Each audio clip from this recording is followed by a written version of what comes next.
Қазір біз әңгіменің шыны сол бірінші ақыр заманда өмір сүріп жатырмыз. Оның бүкіл сыпат белгілерінің бәрі шықты. Енді ол ақыр заманнан аман өту үшін не істеу керек? Қазақ не істеу керек? Түрік не істеу керек? Күллі мұсылман не істеу керек? Оның бәрі де айтылған. Бірақ соны айтылса да, жазылса да соны тыңдатпай, есіртіп, еліртіп алып кетіп жатырған жат күштер бар. Оның ең жаман түрі діннің атын жамылып келіп жатырған. Біздің дін атын жамылып келген жаман ағыстардың келгенінің өзіме тәуелсіздік қалай келді? Қазақта бір сөз бар, терезені ашсаң, таза ауамен бірге шыбын-шіркей, маса бәледе бірге кіреді деген. Терезеге сүзгі қоймасаң, ол кіреді.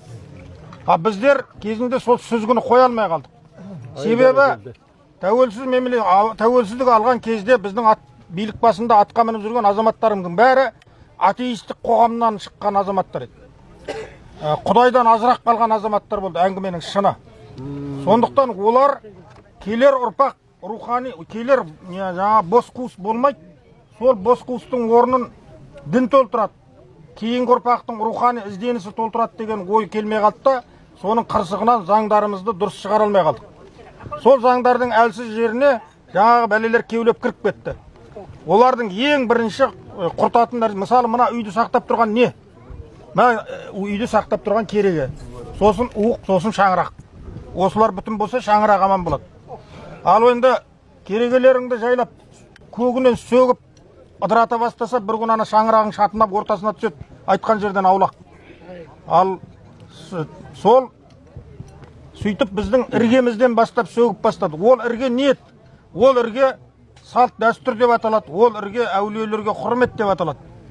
Құдайдың хадис құдсиінде айтады, менің достарыма қарсы шыққандар дейді, менің достарым деп отырған әулие, Құдайда бала жоқ, Құдайда ата-ана жоқ, Құдайда кім бар? Адамнан, адам баласына. Құдайда жалғыз дос бар, ол әулие, уәли. Сондықтан бұрынғылар айтып кеткен, әулие Құдайдың жердегі жұпар иісі деп. Ал енді сол әулиелерді жоққа шығарса, біздің санамыздан алып тастаса, онда біз кімге айналамыз? Онда біз бір кілең қап-қара құл темірге айналамыз. Тамыры жоқ, негізі жоқ, жүрегі жоқ, рухы жоқ. Бір жаттың артын ана жақта отырған, бір шет мемлекетте отырып, қайтып үшкірсе, біз солай қарай түшкіретін бір қожыққа айналамыз. Өзіміз берекетімізді кетіретін, өзіміз болашағымызға балта шабатын, жаңағы балта, орман айтады дейді ғой. Мен балтадан қорқам деп. Себебі оның сабы өзімнің бұтағымнан жасалып еді. Сол өзіміздің қолымызбенен өз тамырымызды шабатын, жаңағы қалың орман, қашаған айтпай ма, қалың орман өртенер бір зәредей жасылдан. Я болмаса бір шырпы бүкіл орманды өртейді. Ол шырпы не? Ол шырпы деген бір құртақандай шырпы. Ол да сол орманның бір бұтағынан жасалған, бұтағының бір құртақандай несімен жасалған нәрсе емес пе? Күллі мың-сан орманды өртеп жіберетін. Сол сияқты біздің ішімізден сол шырпыларды дайындап, мына ұлт деген орманды өртеу үшін жасалып жатырған проектлер оның бәрі. Сондықтан ондай бәлеге қарсы тұра алатын әрекет біздің осы бірлігіміз, әулиелерге құрметіміз. Кеше Тұрыс Ишан 90 жасында өзін аманат қылып жерлетті. Аманат тапсырып баласына. Ал осындай болады, бүкіл елді шақыр деп, мысалы, осы жерде. Міне келеді ертең апат. Елді құтқарыңдар. Мұсылман елдеріне қарай кетіңдер деп тапсырма беріп, елмен арыздасып қоштасты. Ал сөйткенде соны Совет үкіметі артынан келді де, мына қабірін қаздырды. Қабірін қазып еді, ол кісі сол тірі ұйықтап жатқан адам құсап жатыр екен, ешқандай денесіне не келмеген, себебі қияметке дейін Құдайдың әулиесінің денесі шірімейді. Ал ол кісінің қабірін зорлап қаздырған адамның өзі көзінен қан ағып бейшара жаны үшін қазған, бірақ сөйтіп сол өмірден қиындықпен өтіп кеткен.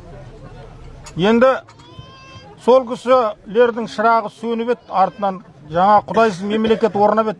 Бірақ Алла тағала осы құмның ішінде сол шырақ сөніп қалмасын деп, мысалы менің Имам Мәлік деген әкем жатыр мына жерде, қасында сол. Сол кісілерді әкеліп қойды осы жерге. Мына самның құмының шамы өшіп қалмасын деп.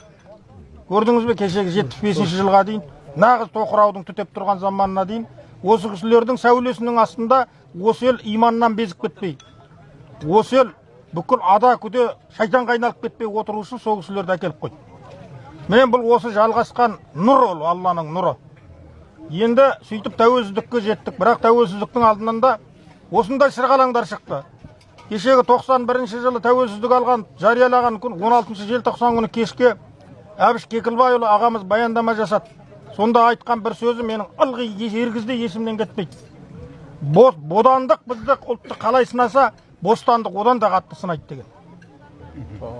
Қалай айтылған? Бодандықта біз қандай шайқалсақ, бостандықта да қарқаллази болып кете қоймайды екенбіз бірден. Себебі жаңағындай жат күштер келіп біздің бостандығымызды баянсыз қылу үшін жанын салады екен. Ал енді сол баянсыздықтан құтқаратын бізді осы бірлік, осы әулиелерге құрмет, осы өткенге ізет. Мына Едіге Баһадүр ұлы би бүкіл қандарды қолымен қойған, бүкіл алтын орданы қандарын өз қолыменен сайлаған ұлы би Едігенің бейіті Маңғыстаудан табылып жатыр. Бұрынғы Қарауыл Күмбет сол ұлы би Едігенің бейіті болып шықты. Сол ұлы би Едіге туралы ескі жыр бар қаншама. Мына қазақтың академик ұлы Қаныш Сәтбаев мынау 20-шы жылдардан бастап мына Москвада шығартып Едігенің жырын жанталасып жүрді жап-жас жігіт. Ол жанталас не үшін десек, біздің ұрпақтың жүрегінде баяғы ұлы рух өшіп қалмау үшін, ерлердің рухы өшіп қалмау үшін жанталас екен. Сонда Қаныш Сәтбаевтар жап-жас жігіт. Ал енді Баянауылда туған Арғынның баласына Маңғыстауда жатқан Едіге не үшін керек болды? Ол себебі осы қазақ деген қағанат, қазақия деген қағанаттың болашақ шаңырағының бүтін түзу болу үшін түтіннің керек болды. Сол Едігенің ескі жырында былай бастап айтады. Едіге деген ер еді, елдің қамын жереді, ел шетіне жау келсе мен барайын дер еді. Едігенің асуысы сол еді, өзінен бір жас үлкен сөз айтса, әзиз ағам сіз сөйлеңіз дер еді. Өзінен бір жас кіші сөз айтса, ботам тұра тұр, ең әуелі мен өлейін дер еді дейді. Ал осы ұлағатты біздің кез келген ұрпағымыз сіңіру керек. Тұрыш деген әулиенің ауылында тұрдың екен, сен сол әулиені құрметтеуің керек бірінші кезекте. Тұрышта тұратын азаматтар, бала, інілік қарындастар.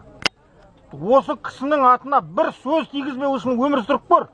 Өзіңді бір күн тәрбиелеп, бір күн ойлан, мен осы атаның ауылында тұрам.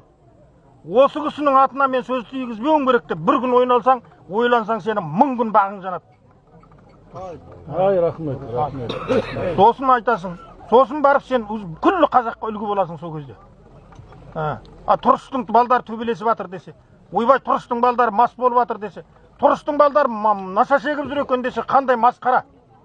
Анау аспан бүкіл қарсы күрсі сілкініп жатыр ғой сендер үшін. Сендердің бір кінә қателерің үшін. Сондай жасатты ғой бізге. Құдай тағала біздің ендігі ұрпаққа жүрінбе осындай үлгі берсін. Егіз бала туғанда бірінші туған балаға кісісі сәлем беріп өтеді, келіншегі сәлем беріп өтеді, өмір бақи. Ал біздер қазір үлкен аталарымыздың сақалына жабысатын, аналарымызды қолынан қайырып, шашынан сүйреп жүрген заңгерлер дайындап жүрген жатқан бір сондай нәкөс елге айналып баратырмыз. Құдай сондай нәкөстіктен сақтасын ел жұртымызды, құрма құтты болсын. Дайым сол әулиелердің шырағының түбінде жылынуға, жарқырауға жазсын біздің ұрпағымызды. Алла қабыл етсін садақа. Рахмет. Рахмет.